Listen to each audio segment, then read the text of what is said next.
오늘도 하나님 말씀으로 새벽을 시작하는 여러분들에게 하나님의 축복이 있을 줄 믿습니다. 오늘 2장을 우리가 보고 있습니다만 성경에서 하나님의 이름이 전혀 나오지 않는 그런 성경이 있습니다. 어떤 성경일까요? 에스더서겠죠. 아주 독특한 배경을 가지고 있는 이 에스더서인데요. 하나님의 이름뿐만이 아니라 제사, 예배, 즉 소위 하나님 앞에 올려지는 그런 예배의 단어들도 하나 나오지 않습니다. 근데 유대인들이 지금도 부림절이라고 해서 꼭 유명하고 아주 중요한 절기 때마다 이 에스더서를 읽습니다. 그 얘기는 그만큼 그 삶에 있어서 하나님을 느끼게 하고 하나님께 영광을 돌릴 수밖에 없는 그런 날이라는 거죠. 자기 민족이 구원받은 날, 이렇게 부림절을 지키고 있습니다. 오늘 본문에 보면 여전히 하나님의 이름은 보이지 않아요. 그런데 하나님의 손길은 가득한 것을 느낄 수 있습니다. 두 가지 차원에서 생각할 것인데, 다시 한번 배경 설명을 드리면 지금 이 에스더서의 이 에스더라는 이름은요, 사람의 이름이죠. 여성의 이름입니다. 페르시아 제국 속의 유대인 여성이고, 형편이 지금 나라가 망했고 디아스포라로서 그렇게 흩어진 유대인들, 포로로 끌려간 유대인의 한 후예라는 것을 알 수 있습니다. 해외에 나가서 산 분들은 금방 어떤 분위기인지 알 겁니다. 아무리 살기 좋았다라고 얘기했던 미국에 가서 산 그런 한인들을 보면 참 애처롭고 힘듭니다. 뭘 잘해도 외국인이라서 어려움을 당하고요. 돈을 벌어도 이방인 취급을 당하는 것 사실 아닙니까?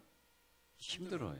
쉽지 않습니다. 그런 배경을 에스더는 가지고 있는 유대인인데, 그런데 부모님도 여의였습니다. 그런 에스더,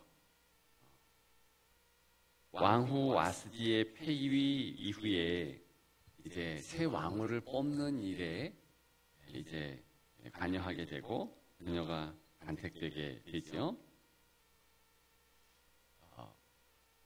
이제 두 가지 관점에서 이름마저도 선포되지 않고 전혀 그 삶에 하나님의 역사가 없을 것 같은 이 에스더에게 강력한 하나님의 역사가 있었다는 것이죠. 그것을 이제 9절, 15절, 17절에 보면 알 수 있는데, 우리 9절 한번 읽어볼까요? 회개가 이 처녀를 좋게 보고 은혜를 베풀어 몸을 정결하게 할 물품과 일용품을 보주며 또 왕궁에서 을에 주는 7 궁녀를 주고 에스더와 그 궁녀들을 후궁 아름다운 처소로 옮기더라. 아멘. 여기 보면 은혜를 입어, 그런 표현이 있습니다. 회개는 누굽니까? 이제 높은 그런 간직을 가진 예시이죠. 회개가 이 처녀를 좋게 보고 은혜를 베풀었습니다. 좋게 보고 은혜를 베풀었다. 이게 원래 뜻은요, 이 눈에 덮였다 뭐 이런 뜻입니다. 콩깍지가 씌었다 이런 표현을 이제 결혼 전 남녀가 만나는 그럴 때 보통 쓰지 않습니까? 예뻐 보이고 멋있어 보이고 남들은 안 그렇게 보이는데 그렇게 보이는 그 모습, 이게 딱 그런 느낌과 어조가 요 쓰임입니다. 그러니까 지금 회개라는 예시에게 좋게 보이는 거 히브리 사람들은 다 알아요. 왜 그러냐 하면 이 단어는 특히 하나님께 쓰는 단어이기 때문에 그렇습니다. 하나님께서 그 백성들을 귀하게 여긴다는 뜻이에요.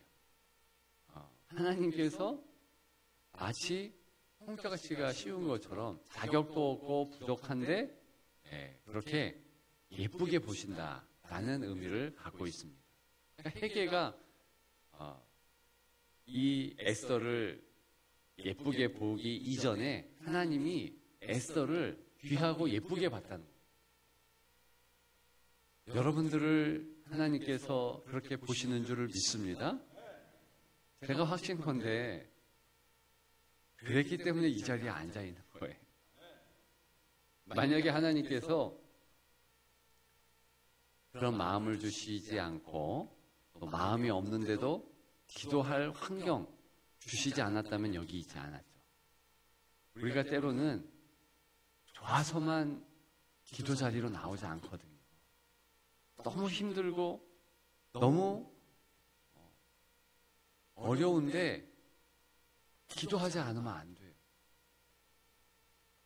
그래서 하나님께서 기도 자리로 몰아가는 그런 때가 있습니다. 왜 그러는가? 한마디로 말씀을 드리면 하나님께서 귀하게 보시는 거예요. 9절만 여기에 나와 있는 것이 아니라 15절과 17절도 그렇게 나오고 있는데요. 우리 17절 다 같이 한번 읽어볼까요? 왕이 모든 여자보다 에스더를 더 사랑하므로 그가 모든 처녀보다 왕 앞에 더 은총을 얻은지라. 왕이 그의 머리에 관을 씌운 후에 바스디를 대신하여 왕으로 삼은 후에. 아멘. 지금 이렇게 왕에게도 은총을 받았다. 똑같은 단어입니다. 왕을 통해서 하나님이 귀하게 여기심을 깨닫게 되었다라는 거예요. 15절에는 이제 모든 사람들에게 그렇게 사랑을 받았다. 15절 하반절에 있죠. 모든 보는 자에게 사랑을 받더라. 이게 바로 하나님께서 역사하고 있다는 그런 기류, 그것을 우리가 본문을 통해서 알 수 있는 것입니다. 또 한 가지는요, 이 하나님의 섭리, 택하셨다라는 그 말에서 또 우리가 알 수 있습니다. 8절을 같이 볼까요? 8절입니다. 왕의 조서와 명령이 반포됨에 처녀들이 도산 수산에 많이 모여 회개의 수하에 나아갈 때 에스더도 왕궁으로 이끌려가서 왕궁을 회개의 수하에 속하니. 아멘. 여기 보면 데려감을 당했다, 이런 표현이 이제 있습니다. 회개의 수하에 나아갈 때, 이때 나아갈 때 이끌렸다, 뭐 이런 표현들이 다 뭐냐면 하나님께서 택하셨다는 뜻이에요. 아주 귀한 히브리 단어인데요. 그 단어를 말씀을 안 드려도 이것이 보이지 않는 하나님의 손길이 있구나, 이것만 꼭 기억하시면 좋겠습니다. 역시 16절에도 똑같은 히브리 단어 택하셨다라는 이 단어가 나오고 있습니다. 그래서 데베롤의 에스더가 왕궁에 인도되어 들어가서 이런 표현들이 택함 받았다라는 그런 섭리하는 하나님의 그 역사를 알 수 있는 단어입니다. 에스더가 스스로 왕궁에 들어갔습니까? 그거 아니잖아요. 하나님의 섭리가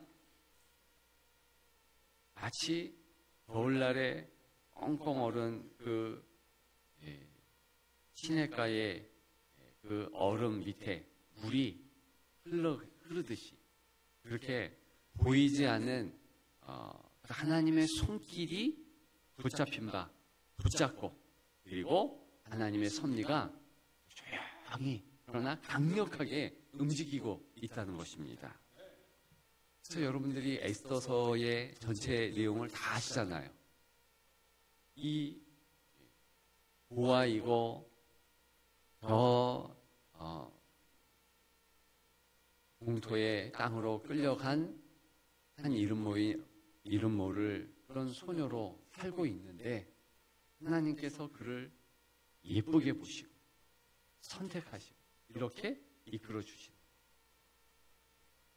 제가 말씀을 준비하면서 떠오른 한 아이가 있었는데 지난 연도에 신병교육대에서 온 아이입니다. 군인이죠. 청년이죠. 근데 제가 보니까 이렇게 기도 부탁을 해서 제가 기도를 하며 기도 제목에 이름도 써 있고 그래가지고 기억나는 아이인데요. 근데 제가 왜 거기 가게 되었는가? 세례 주러 갔어요. 근데 코로나 전에는요, 우리 인근의 그 부대 신병교육대에 한번 세례를 주면 거의 한 100명이 세례를 받았습니다. 7, 80명은 훌쩍 넘고 그래요. 근데 요즘에 몇 명 세례 받는 줄 아십니까? 6명. 많아야 6명이에요. 5, 6명이에요. 그리고 더 기가 막힌 것은 요즘 군대에는요, 예배드리러 이렇게 가게 할 수도 없고, 또 그 아이들한테 뭘 시킬 수도 없대요. 그래서 간부들이 막 뛰어다녀요. 그래가지고, 코로나 전과 후가 이렇게 달라졌고, 내가 군대 했던 때랑 이렇게 또한 변했구나. 그것을 너무 실감하고 왔습니다. 근데 그 6명 초라하게 아이들 이렇게 세례를 주니까 좀 군종장교가 겸연쩍었던 것 같아요. 그래가지고 그 시간을 땜빵용으로 때우려고 기도받는 아이들을 이렇게 기도 제목들 이렇게 받고 그랬는데 많지도 않아요. 그래서 이렇게 기도 제목 받고 그 아이들은 특별히 또 기도도 하고 하는데 한 아이의 이름이 요한인가 요셉인가 그래요. 제주도에서 온 아이들. 아버지가 부목사래요. 근데 어디 심하게 아프시대. 근데 이제 왔는데 얼마나 애처롭겠습니까? 육지에 와가지고 여기까지 올라오게 됐고 그리고서 그러니까 아마도 이 주변 출신이었나 보죠. 그리고서 훈련을 받는데 훈련이 자기 생각엔 너무 힘든 거예요. 아버지를 위해서 사역을 위해서 기도하고 그러는 건데 너무 힘드니까 하나님 힘주세요. 이거예요, 이거. 기도 제목의 요점은. 아버지도 힘들지만 나도 힘드니까 하나님 제발 살려주세요. 간절한 기도의 그런 제목이었습니다. 근데 제가 이렇게 보면서 무슨 생각이 들었냐면 이 아이는 하나님이 붙잡고 있는 거예요. 제가 사실은 그 아이 그걸 보고서 그 아버지 이름도 금방 알겠더라고요. 자기 아버지 이름도 썼으니까. 해가지고 검색해서 그 교회 어떤 교회인지 보고 그래서 제가 그때 특별히 기도도 했고 그랬습니다만 그러니까 그런 과정들을 통해서 또 이 아이를 사랑하고 있구나라는 것을 제3자가 깨닫게 됩니다. 그런 경우 많이 느끼잖아요. 지금 에스더가 그런 거예요. 근데 중요한 것은 여러분들도 그래요. 내 일상에 하나님의 이름이 전혀 들려지지 않은 환경이라 할지라도 내가 너무 바쁘고 너무 힘들어서 우왕좌왕하면서 하나님의 이름을 못 부르는 기도할 그런 순간도 없어요. 거의 혼미해서. 근데 그럴 때조차도 하나님께서 붙잡아 주신다. 힘 주신다는 거예요. 여러분 중요한 것은 하나님의 침묵은 그분의 부재가 아닌 거예요. 기억하십시오. 하나님의 침묵은요, 계획하심이 있어서 일부러 더 그렇게 이끌어 주시는 겁니다. 오늘 에스더서를 통해서도 우리가 그런 하나님의 함께하심을 느끼지 않을 수가 없습니다. 잘 보이지 않아도 하나님의 역사는 역시 있다. 그것을 기억하시는 여러분들 되시기를 주님의 이름으로 축복합니다.